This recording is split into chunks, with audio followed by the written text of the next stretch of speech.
Hey, y'all, Scott Horton here for cashintocoins.com. So you want to buy some Bitcoins? Cashintocoins.com makes it fast, easy, and safe to get Bitcoins. Just deposit the money into their account at any of the major banks they support, and then just email them a picture of the receipt and your Bitcoin address, and you get your Bitcoins. Almost always the same day it clears. In a tough, competitive new market, cashintocoins.com has the advantage. A great system and great customer service to keep you coming back. That's cashintocoins.com. Just click the link in the right margin at scotthorton.org.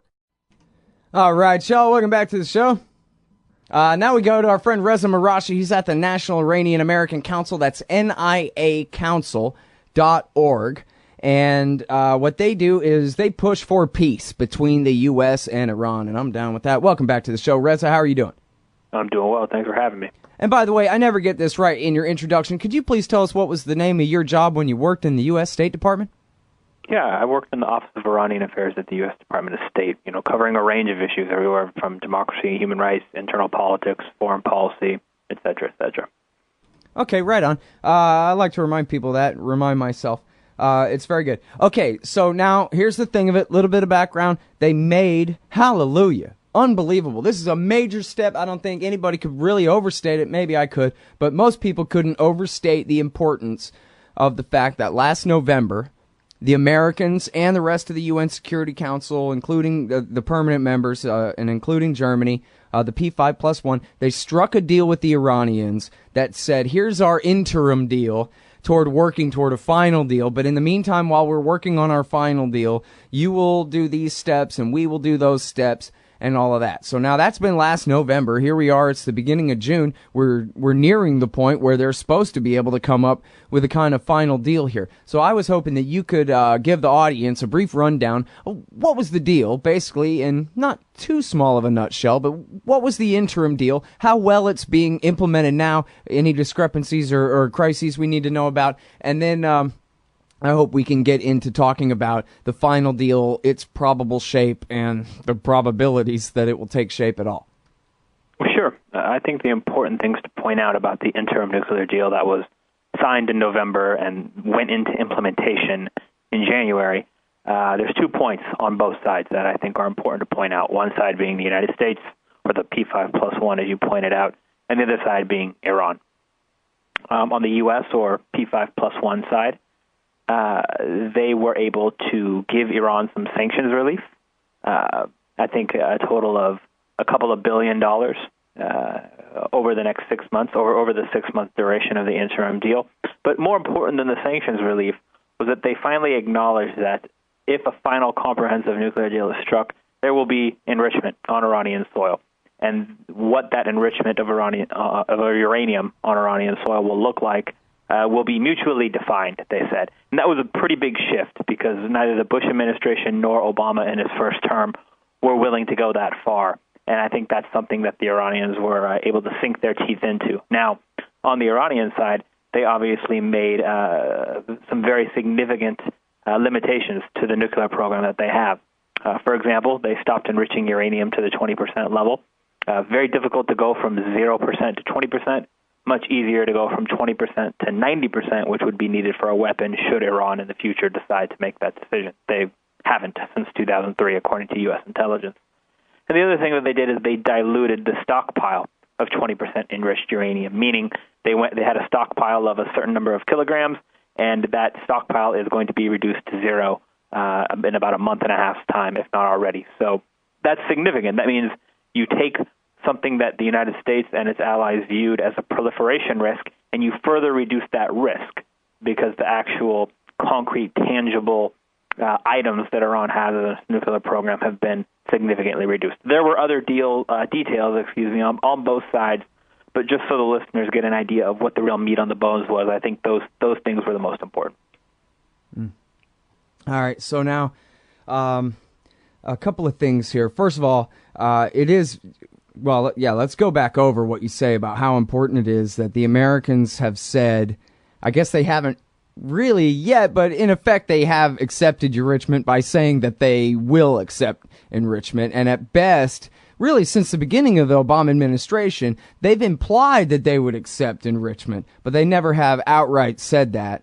And so that really is a big deal. I could see why that would be a real big deal to the Iranians. But then am I right that they're really far apart on just how many centrifuges, will remain spinning under the New Deal, or limits on the expansion of new facilities or anything like that? It seems like there's a lot of ground to be made up there. Well, yeah, I mean, that's one way of putting it. Another way of putting it is they're negotiating. And any two parties that are sitting down to negotiate, whether it's the P5+1 in Iran or two businessmen or anyone in between, they're going to start out with their respective maximalist positions, meaning, if you had a gymnasium, let's say, for example, the United States would be at one end of the gymnasium, Iran would be at the other end of the gymnasium. The idea is that through the course of negotiations, you meet at half court. So that way, you're making compromises.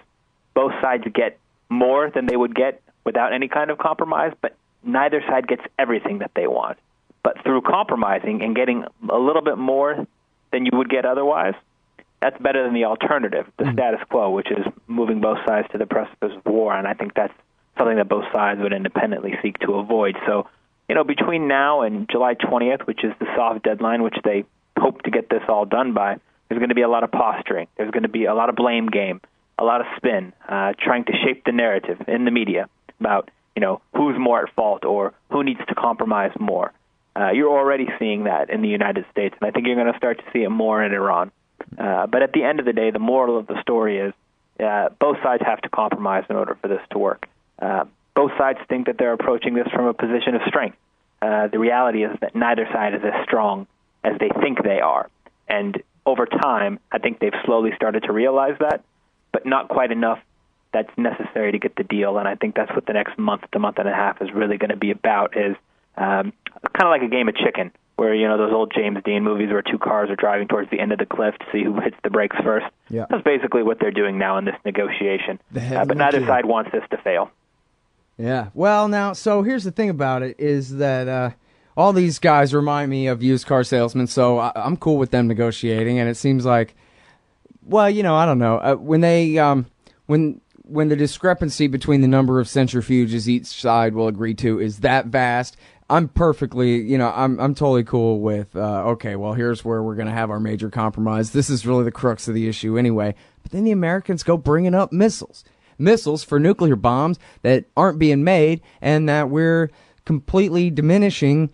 The whole goal here is to diminish even the possibility of an Iranian nuclear weapons threat to such a degree that we'll be willing to lift our sanctions and maybe even begin to get along in other ways, maybe. And yet, we got to bring up missiles. Is that just some more used car salesmanship? And now the damn music's playing. We got to go to break. Hang on one second, Reza. We'll be right back, everybody. It's Reza Marashi from niacouncil.org. Hey, y'all, Scott Horton here. Are you a libertarian and or peacenik? Live in North America? If you want, you could hire me to come and give a speech to your group. I'm good on the terror war and intervention, civil liberty stuff, blaming Woodrow Wilson for everything bad in the world, Iran, central banking, political realignment, and, well, everything. I can teach markets to liberals and peace to the right. Just watch me.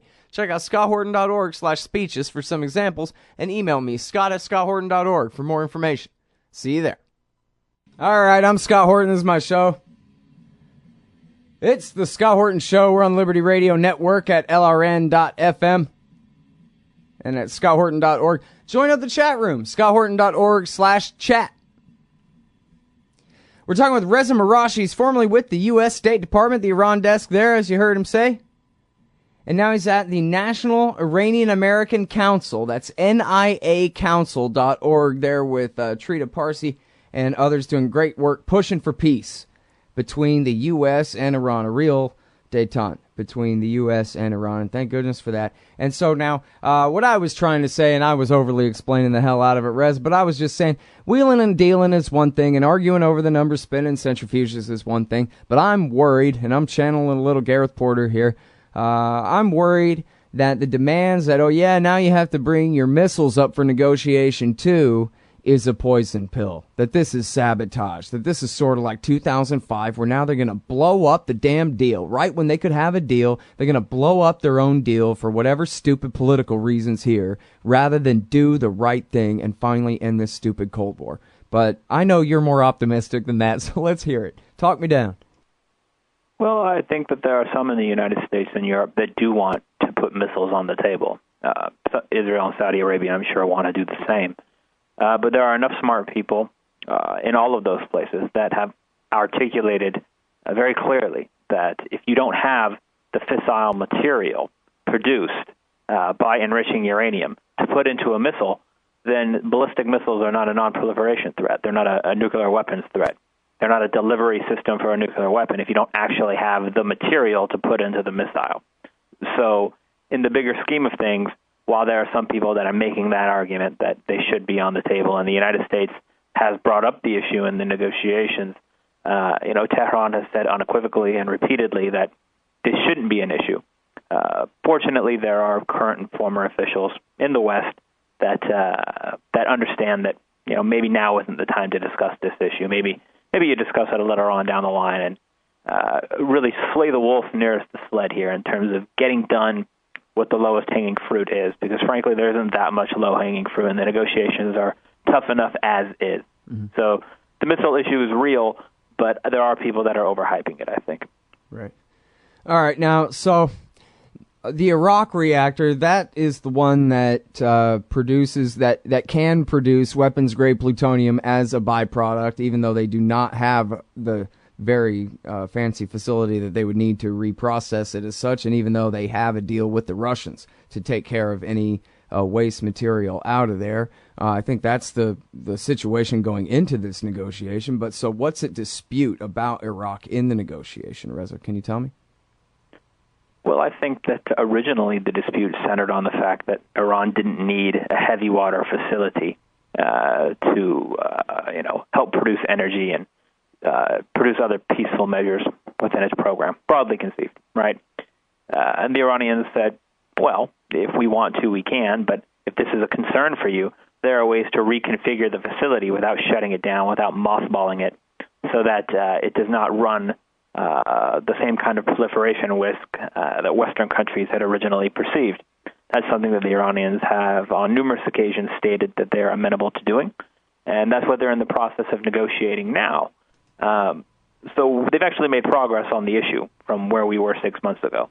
Right. And frankly, it's a facility that hasn't even been fully constructed yet. Right. So we're talking about something that's in the offing. Right. But the Iranians have given their negotiators quite a bit of leash in terms of trying to provide enough flexibility to get this thing done. And so, too, has the United States. But, at the end of the day, I think that it's not fully understood to the degree that it should be here that, yes, the United States is negotiating, but so is Iran. Like, this succeeds if both sides compromise, and it fails if one side isn't willing to compromise. So if it's gotten this far, I think we need to give both sides credit and encourage them to continue so that failure is less and less a possibility. Mm-hmm. Okay, and now what about the facility at Qom, the Fordo facility, where they had been doing at least some of the enriching, or was it all of the enrichment up to 20%? U-235 was taking place at Qom. What's its future, and how much of it is up for negotiation? Well, this is what they're parsing through right now. Originally, the United States wanted Iran to shut down this particular facility because it was buried underground and it was much less able to be bombed, for lack of a better term, right? The United States probably has bunker busters that could get it, but that's neither here nor there because the United States doesn't want to drop bunker-busting bombs on Iran. The Iranians said, we're not going to close this facility. What we can do is open it up to inspections, increase the verification mechanisms that are in place so that the International Atomic Energy Agency can see what's going on in the facility, and we can negotiate over what the actual construct of the facility will look like. Will it be a research and design facility? Will it be a uranium enrichment facility? What does that look like? That's what they're negotiating over right now. But I think you've gone from a position that Iran had a little over a year ago, which is nothing about this facility is negotiable, to today where they're actually negotiating what it's going to look like in the future. That's progress. So, right. Again, flexibility should beget flexibility, and that's why we're almost 6 months in and making progress. Not understanding that it is a very tough negotiation process any way you slice it. Right. All right, and now, so I brought up 2005 before, and I guess in my impression, the Iranians were really hoping that they could get a deal, although I don't think they were being, fools about it when the Bush administration refused to participate in the negotiations at all, but just sent the so-called E3, Britain, France, and Germany, to negotiate on their behalf and all of that. But I guess, it was pretty obvious at the time for any of us cynics that, the E3 can't get a deal without American support, and so there's not going to be a deal here. And so this is all, it's like the Israeli-Palestinian talks or whatever. Like, yeah, we're going through this again, but nobody really even believes at the beginning that it'll go anywhere at the end. So I just, and this is more a speculative sort of gut feeling sort of a question for you, Reza, is just whether you really think that the political establishments, which is oversimplifying it, of course, there are different factions in both countries and all, but whether you think that the, major force with the political establishments in each country really want to see this thing through this time, or whether, there's still kind of that, residue of just, it's all just a charade, it's the same old American BS. Well, I don't think this is the same old American BS if we're referencing the Bush administration for comparison. What the Obama administration... Or Obama. I mean, Obama pretended to outcom 4 days after they declared it in order to scotch his own push for negotiations back in 2009 and that kind of thing. So he hasn't... And after the Turkish and the Brazilians, when they did exactly what he asked to try to strike a deal, he then denied it and screwed them over back in 2010, and Yeah, well, there's enough blame to go around. We could sit here and put together a laundry list of missed opportunities that Washington and Tehran have pissed away. But looking forward, which is what I think we all should do, we have a very real opportunity. The Obama administration has taken steps that no previous American administration since 1979 has taken. And the Iranians have taken steps that no previous Iranian administration has taken. So, yeah, sure, the dustbin of history is littered with missed opportunities. That's one of the great tragedies of U.S.-Iran relations over the past 3 decades. We finally have a very real chance, fragile as it might be, to overcome the obstacles that have been, preventing us from finding a peaceful solution to the conflict. Reza, I can't tell you how much I appreciate the work that you're doing, you and Trita and the rest of them. It's niacouncil.org. Thanks again. Appreciate it. Thank you. Hey, y'all, Sky here. First, I want to take a second to thank all the show's listeners, sponsors, and supporters for helping make the show what it is. I literally couldn't do it without you. And now I want to tell you about the newest way to help support the show. Whenever you shop at Amazon.com, stop by ScottHorton.org first, and just click the Amazon logo on the right side of the page. That way, the show will get a kickback from Amazon's end of the sale. It won't cost you an extra cent. And it's not just books. Amazon.com sells just about everything in the world, except cars, I think. So whatever you need, they've got it. Just click the Amazon logo on the right side of the page at ScottHorton.org, or go to ScottHorton.org/Amazon. Hey, y'all, Scott Horton here for The Future of Freedom, the monthly journal of the Future of Freedom Foundation. Edited by libertarian purist Sheldon Richman, The Future of Freedom brings you the best of our movement, featuring articles by Richman, Jacob Hornberger, James Bovard, and many more. The Future of Freedom stands for peace and liberty, and against our criminal world empire and Leviathan state. Subscribe today. It's just $25 per year for the back pocket size print edition, $15 per year to read it online. That's The Future of Freedom at fff.org/subscribe. Peace and freedom. Thank you. The military-industrial complex, the disastrous rise of misplaced power. Hey, y'all, Scott Horton here. I'd like for you to read this book, The War State, by Michael Swanson. America's always gone to war a lot, though in older times it would disarm for a bit between each one. But in World War II, the U.S. built a military and intelligence apparatus so large, it ended up reducing the former constitutional government to an almost ceremonial role, and converting our economy into an engine of destruction. In The War State, Michael Swanson does a great job telling the sordid history of the rise of this national security state, relying on important first-hand source material, but writing for you and me. Find out how Presidents Truman, Eisenhower, and Kennedy all alternately empowered and fought to control this imperial beast, and how the USA has gotten to where it is today, corrupt, bankrupt, soaked in blood, despised by the world. The War State by Michael Swanson, available at Amazon.com and at Audible.com. Or just click the logo in the right-hand margin at ScottHorton.org. We should take nothing for granted. Oh, John Kerry's Mideast peace talks have gone nowhere. Hey, y'all, Scott Horton here for the Council for the National Interest at councilforthenationalinterest.org. U.S. military and financial support for Israel's permanent occupations of the West Bank and Gaza Strip is immoral, and it threatens national security by helping generate terrorist attacks against our country. And face it, it's bad for Israel, too. Without our unlimited support, they would have much more incentive to reach a lasting peace with their neighbors. It's past time for us to make our government stop making matters worse. Help support CNI at councilforthenationalinterest.org.